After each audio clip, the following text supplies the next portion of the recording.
Beza perkataan az-zulm dan al-hadam. Az-zulmu,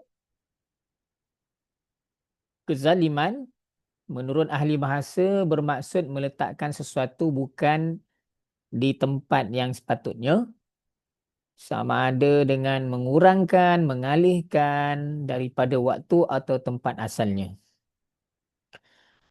Dan boleh juga dimaksudkan dengan mengambil lebih daripada haknya ketika mengambil sesuatu. Firman Allah Subhanahu wa taala, a'udzubillahi minasyaitonir rajim. Qala laqad zalamaka bisu'ali ni'jatika ila ni'ajih. Sesungguhnya dia telah berbuat zalim kepada kamu dengan meminta kambing betinamu itu untuk ditambahkan kepada kambing-kambingnya. Surah Sad ayat 24. Adapun perkataan al-hadam memberi maksud pengurangan hak ataupun ketidakadilan ketika menerima.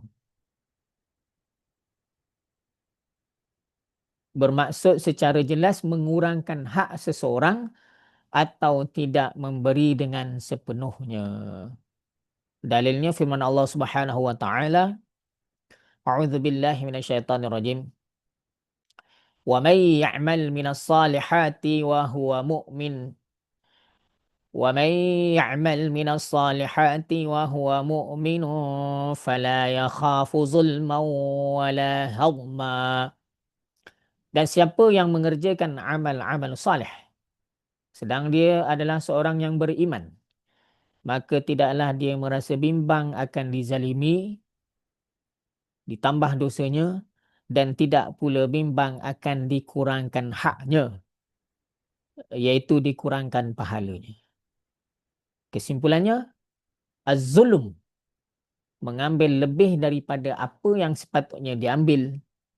Al-hadam, memberi kurang daripada apa yang sepatutnya diberi.